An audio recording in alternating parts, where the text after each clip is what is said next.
আমি যদি সুপ্রিম কোর্টের মন্তব্যগুলোর কথা চিন্তা করে দেখি, আমার কাছে সুপ্রিম কোর্টের মন্তব্যগুলোর মধ্যে হয়তো কিছু একটা ফ্রাস্ট্রেশন আছে। I will call it constitutional frustration, but I will not call it constitutional solution. এগুলো কি না তাদের অবজারভেশন। মানলাম তো অবজারভেশন, অ্যাকশন কবে হবে? যে কটা লোক জ্যান্ত থাকবে সেই কটা লোক কিছু বছর পর পর গিয়ে আঙুলে কালি মেখে ভোট দেবে। আর আপনারা কখনো কখনো ভুল বুঝিয়ে, কখনো ভয় দেখিয়ে, কখনো 1000 টাকা মুখে ঠুসে দিয়ে, কখনো কাউকে একটা রেডিও সেট কিনে দিয়ে তাদের দিয়ে ভোট দেওয়াবেন। এখন তো ভোট হয় না, এখন ভোট করাতে হয়। ভোটেরও সংজ্ঞাটা পাল্টে গেছে। তো কতবার মানে শাক দিয়ে মাছ থাকবে। জুনিয়র ডাক্তাররা কাজ করেন, তথাকথিত জুনিয়র ডাক্তার, তারা নামেই জুনিয়র, তাদের উপরই হাসপাতালটা চলে। তো তাহলে আমাদের কেন? তাহলে তো কলকাতা হাইকোর্টকে নিয়ে যেতে হয় লালবাজারে। তাহলে তো এই যে আজকে সুপ্রিম কোর্ট যা বলেছেন, চিফ জাস্টিস অফ ইন্ডিয়াকে তো লালবাজারে নিয়ে যেতে হয়। আর তারপর তাদের আপত্তি হচ্ছে আইডেন্টিটি অফ দ্য ভিকটিম। এখন আইডেন্টিটি অফ দ্য ভিকটিম ওই লালবাজারের ওই তলাটায় যারা বসেন, ওইখান থেকেই 3 বার তাদের আইডেন্টিটিটা বেরিয়েছে। Very first day inadvertently Lalbazar থেকেই আইডেন্টিটিটা বেরিয়েছে। অ্যাক্সিডেন্টালি মুখ্যমন্ত্রীর মুখ থেকে 2 বার বেরিয়েছে। আমি ডাক্তার হই, সাংবাদিক হই, আমি স্কুল টিচার হই, আমার নাচের স্কুল থাকুক, ইজ নট ইম্পর্টেন্ট। আমি তো একজন নাগরিক। সে তো পুলিশ ফোর্স, সে তার পুলিশ ফোর্সের মানে কি? এই পুলিশ ফোর্স তো নাগরিকই মেনটেন করছে। Every public utility is maintain by the citizen. সে তো আকাশ থেকে পড়েনি। তাহলে আজকের দিনে যেখানে আমাদের হাতে ইন্টারনেট আছে, আমাদের হাতে টেলিকনফারেন্সিং আছে, আমাদের হাতে মোবাইল ফোন আছে, আজকে police as a conscience keeper of a society, তারা কি নাগরিকদের সঙ্গে পার্সন টু পার্সন কথা বলতে ভুলে গেছে? তাদের কি আজকে পুলিশের সঙ্গে মানুষের সম্পর্কটা কিসের? দম্ভের সম্পর্ক, ক্ষমতার সম্পর্ক। তো পুলিশ আমাকে তার দম্ভ দেখালে ডাক্তাররাও নিজেদের ক্ষমতাটা কালকে দেখাবে। আজকে মানুষের মধ্যে যে ক্ষোভটা আছে, এটা পলিটিক্যাল ক্ষোভ নয়, এটা অর্গ্যানিক ক্ষোভ, এটা ব্যক্তি বিশেষের আতঙ্ক, এটা নাগরিক জীবন নিজেকে অসহায় বলে আজ মনে করছে। কুণাল আমার পরিচিত, is a very good speaker, intelligent, কিন্তু কুণাল যে একটা টাইম থেকে আরেকটা টাইমে একটু সঙ্গত এবং কনসিস্টেন্ট কথাবার্তা বলার জন্য হি ইজ নট ফেমাস। সুতরাং কুণাল ঘোষের ক্লারিফিকেশনটা ওর থেকেই নেবেন, আমার দেওয়ার কোনো প্রয়োজন নেই। পুনরাবৃত্তি করে তো সেখানে যে সব কাজকর্ম ঠিকঠাক হয়নি, আশানুরূপ ভাবে হয়নি, সে কথা আজকে সবাই জানে। এখন এই জিনিসগুলো আমরা হয়তো 9, 10, 11 তারিখের মধ্যেই আমাদের স্থানীয় লোকেদের চোখে পড়েছে। এখন এই ব্যাপারগুলো আমাদের বাই দ্য টাইম এটা নানা হাত ঘুরে এখন সুপ্রিম কোর্টে গিয়ে ঠেকেছে। এখন সুপ্রিম কোর্ট মোটামুটি এই ব্যাপারগুলো দেখে চমকে উঠছে। কিন্তু সুপ্রিম কোর্টকে এই ব্যাপারটা মাথায় রাখতে হবে যে ভারতবর্ষকে তো বারবার এইরকম সেই আধঘুমে চমকে ওঠার মতো চমকে উঠলে হবে না।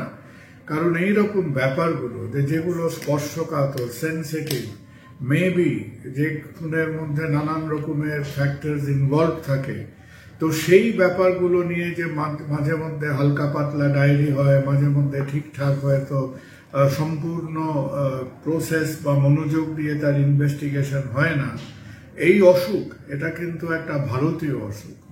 এবং এই অসুখ আমরা শুধু পশ্চিমবঙ্গে দেখেছি তা না, মহারাষ্ট্রে দেখেছি, দিল্লিতে দেখেছি, বহু যে এখন যদি মনে হয় যে নামকরা, নামজাদা, সেন্সেশনাল, ইনভলভিং ইম্পর্টেন্ট পার্সন, যে বহু কেস আছে যেখানে বারংবার দেখা হয়েছে যে মানুষ উতলা হচ্ছে, সমাজ ডিস্টার্ব হচ্ছে, লোকের গা ঘিন ঘিন করে উঠছে এইসব ক্রাইমগুলো দেখে।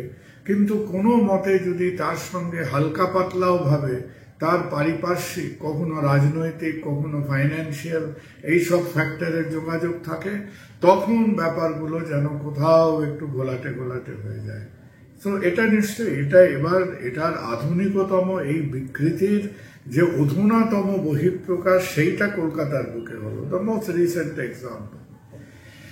তখন সেইটার পুনরাবৃত্তি করে লাভ নেই। আমি যদি সুপ্রিম কোর্টের মন্তব্যগুলোর কথা চিন্তা করে দেখি, আমার কাছে সুপ্রিম কোর্টের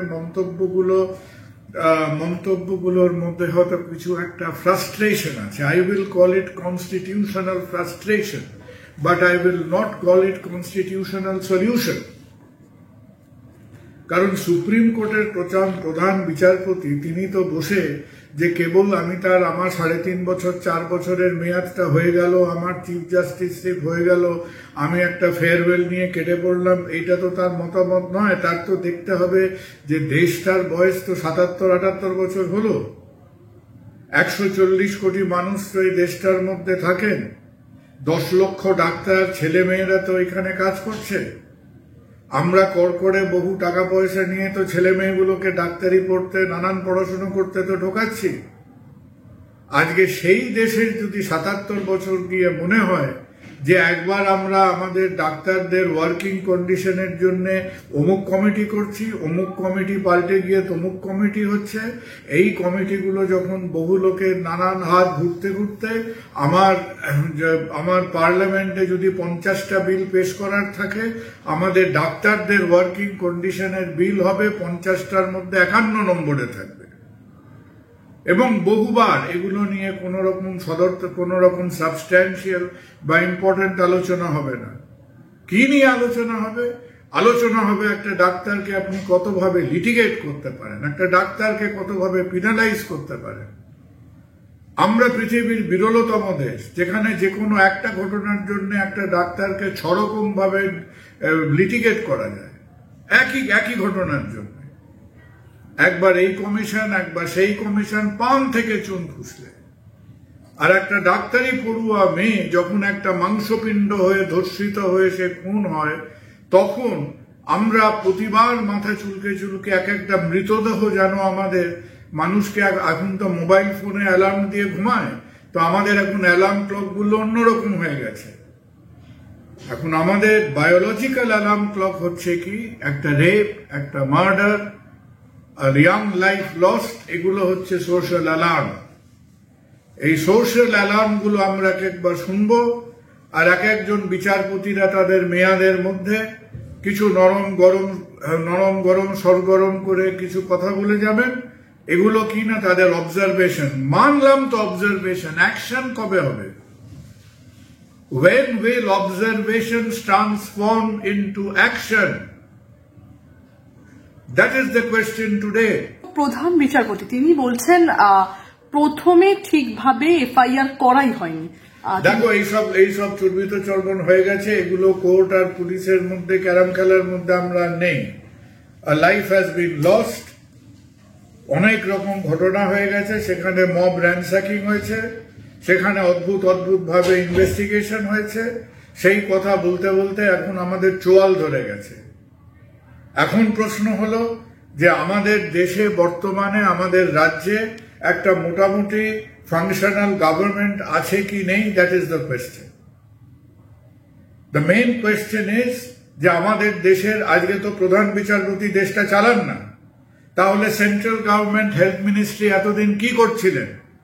ভজন কীর্তন করছিলেন হারমোনিয়াম নিয়ে।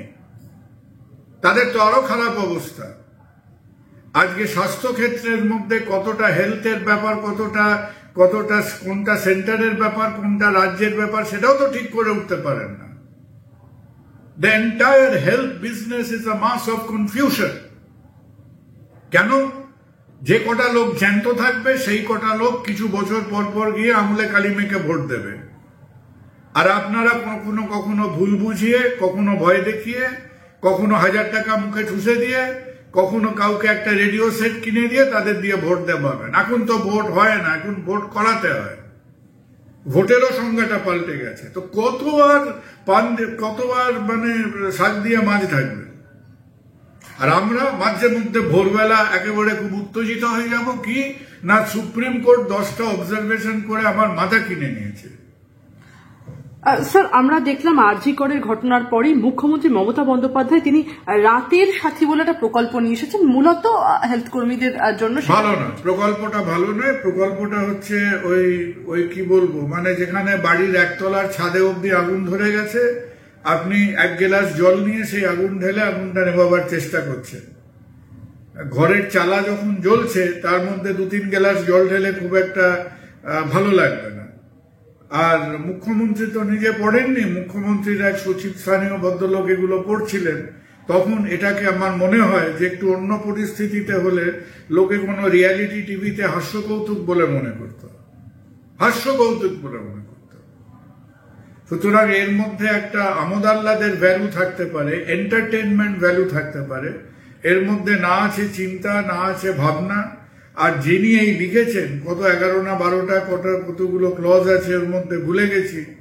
তো সে ভদ্রলোক বা ভদ্রমহিলা কোনোদিন হাসপাতালের 1 কিলোমিটারের মধ্যে গেছে তো বলে আমার মনে হয় না।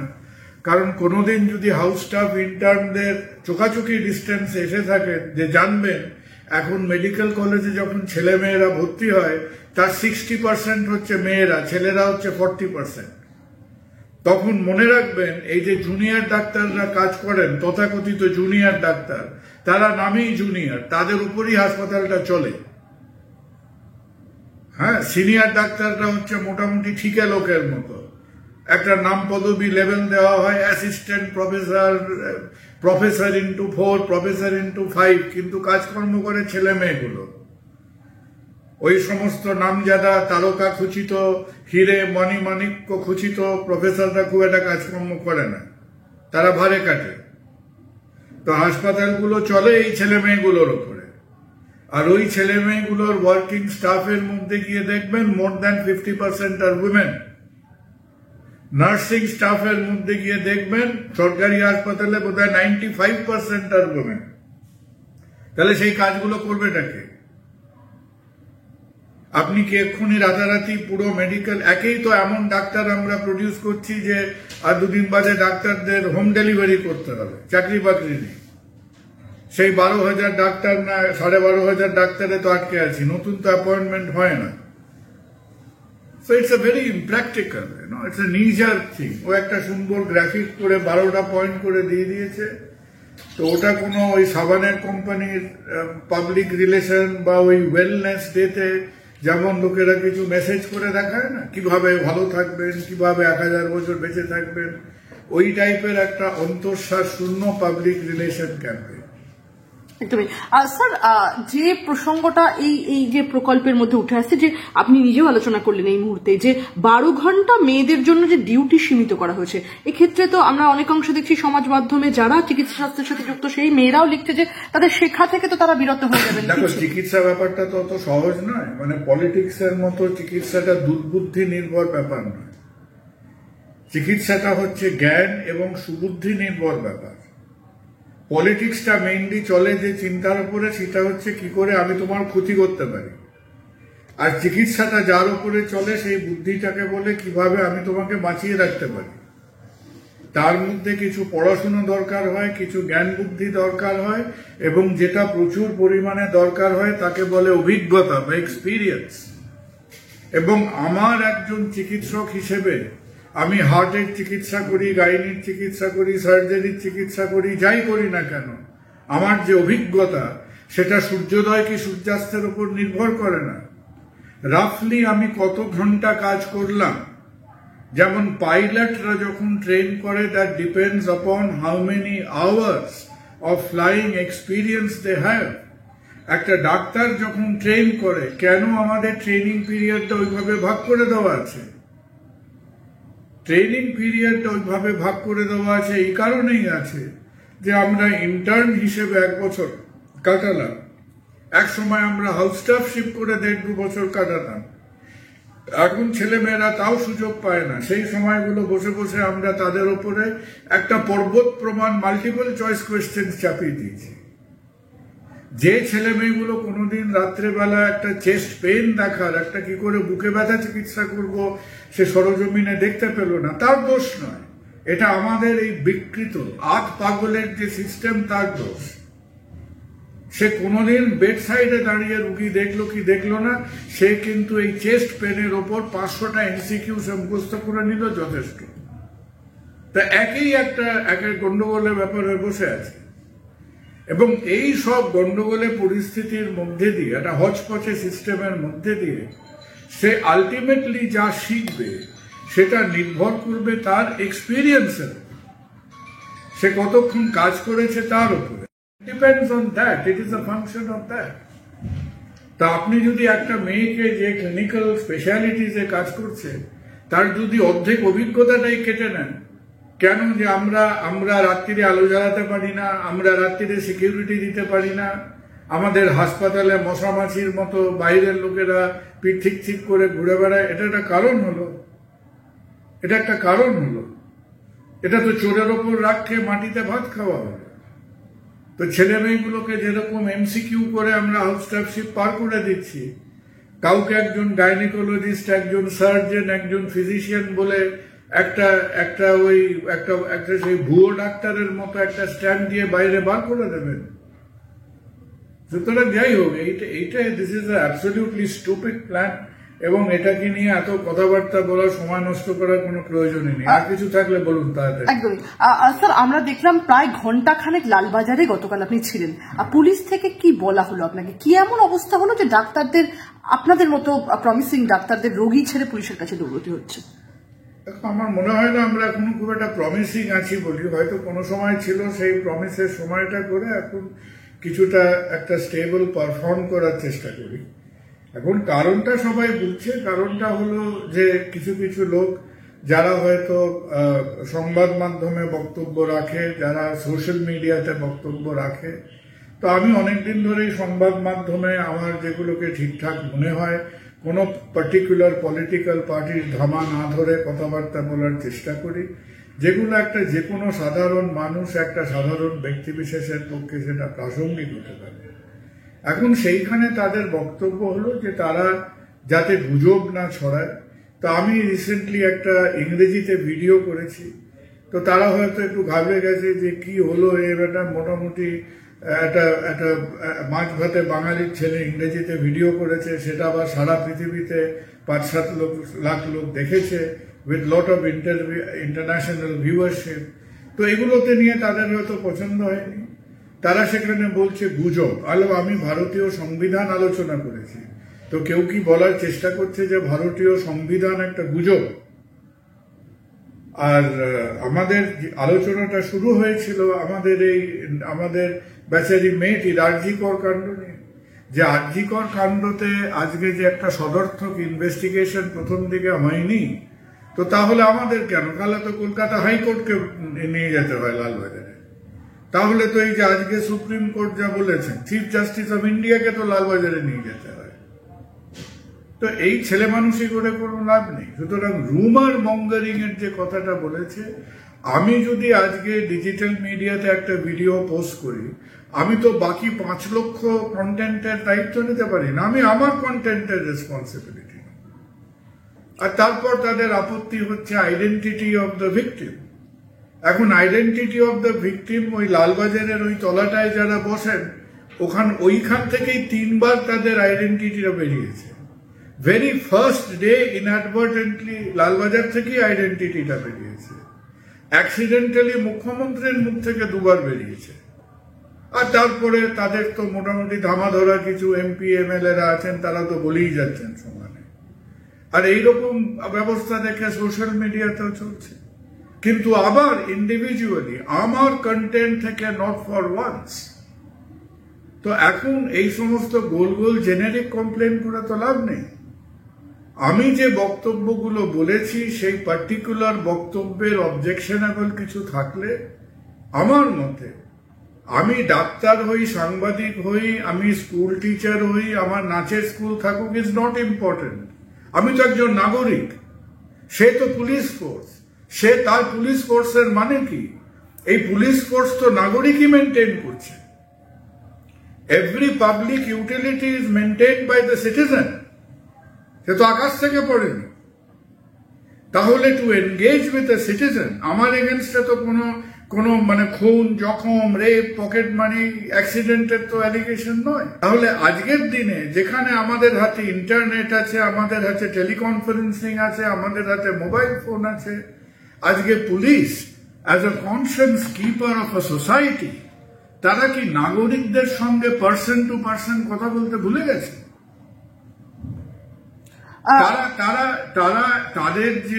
তাদের কি আজকে পুলিশের সঙ্গে মানুষের সম্পর্কটা কিসে? দম্ভের সম্পর্ক, ক্ষমতার সম্পর্ক। তো পুলিশ আমাকে তার দম্ভ দেখালে ডাক্তাররাও নিজেদের ক্ষমতাটা কালকে দেখালো। তারা মনে করেছিল দুজন ডাক্তার মিনমিন করে যাবে, গিয়ে ওখানে দেখা গেল বোধহয় লাখখানেক লোক জমা হলো। তো এই কাজটা প্রথমত এটা আমাদের পারস্পরিক পাঞ্জা লড়ার কথা নয়। এই যে ঘটনাটা, এই যে আবার জিনিসটাকে উস্কে দেওয়া হলো, সেটা কাল করার কোনো দরকার ছিল? ওয়াজ ইট এট অল নিডেড? আমাকে কেউ ইমেল করে হোয়াটসঅ্যাপে দুটো ক্ল্যারিফিকেশন চাইতে পারত। আমি যদি তাতে আনস্যাটিসফ্যাক্টরি উত্তর দিতাম, সেখানে কনভারসেশন চলতে পারত।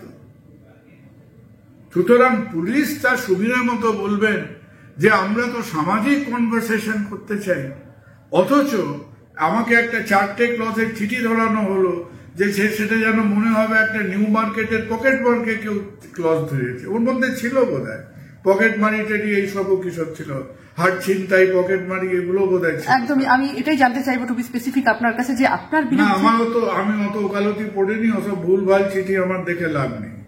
স্যার, তাহলে কি ডাক্তারদের সম্মিলিত চাপের মুখে পড়ে কি চিফ জাস্টিসের কোন সব সম্মিলিত, তবে হ্যাঁ অবভিয়াসলি তারা এখন লোকে মনে করে ডাক্তাররা সবাই মাউন্ডুলে টাইপের লোক।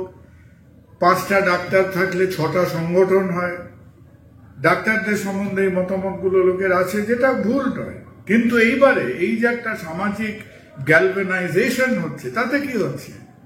কেউ কোনোদিন তার স্মরণীয় ইতিহাসে দেখেনি যে দুজন ফিজিশিয়ান, একজন সার্জন, একজন ফিজিশিয়ানকে আমরা একটু ধমক দেওয়ার চেষ্টা করছি, প্রায় 1 লাখ লোক চলে এলো রাস্তায় তার জন্য, এবং আরো 1-2 লাখ লোক অপেক্ষা করছিল। যদি ঝামেলা হতো, ঝামেলারও বাড়তো। স্যার, কুণাল ঘোষের অভিযোগ, আমি একদম কোট আনকোট বলছি, কুণাল ঘোষ বলছেন যে এরা মিথ্যে কথা বলছে, সোশ্যাল মিডিয়ায় নানা কথা বলে ন্যায় বিচার আমরাও চাইছি, প্রতিবাদ মানেই পুলিশ ডেকে পাঠাচ্ছে, এই ধারণা তৈরি করা হচ্ছে, ফেক অডিও শেয়ার করা হচ্ছে। সত্যি কথা বলতে কুণাল আমার পরিচিত, he is a very good speaker, intelligent. কিন্তু কুণাল যে একটা টাইম থেকে আরেকটা টাইমে একটু সঙ্গত এবং কনসিস্টেন্ট কথাবার্তা বলার জন্য হি ইজ নট ফেমাস। সুতরাং কুণাল ঘোষের ক্লারিফিকেশনটা ওর থেকেই নেবেন, আমার দেওয়ার কোনো প্রয়োজন নেই। স্যার, হামলাকারীদের না ধরে রীতিমতো যে আমি তার মধ্যে এখন যেতে চাইছি না। It is a CBI investigation, let the CBI investigate. আমরা এইটুকুই বলবো যে এখন এই যে the demand for justice, the demand for a transparent investigation, that is out in the society. আর গভর্নমেন্টকে সোসাইটির সঙ্গে ইন্টারঅ্যাক্ট করতে হবে। যদি গভর্নমেন্ট এই জিনিসটাতে আজকে মানুষের মধ্যে যে ক্ষোভটা আছে, এটা পলিটিক্যাল ক্ষোভ নয়, এটা অর্গ্যানিক ক্ষোভ, এটা ব্যক্তি বিশেষের আতঙ্ক, এটা নাগরিক জীবন নিজেকে অসহায় বলে আজ মনে করছে, এবং তাদের বিচক্ষণতা আমাদের থেকে অনেক বেশি। তারা চিন্তা করে দেখবেন যে তারা এই মানুষদের শাসন করবেন না মানুষদের হাত ধরে খানিকটা একটা সংবেদনশীল ভাবে এটাকে নিয়ে ডিল করবেন। এইটা বোঝার মতো ক্ষমতা তাদের আছে। আজকে এখানেই শেষ করলাম। নমস্কার।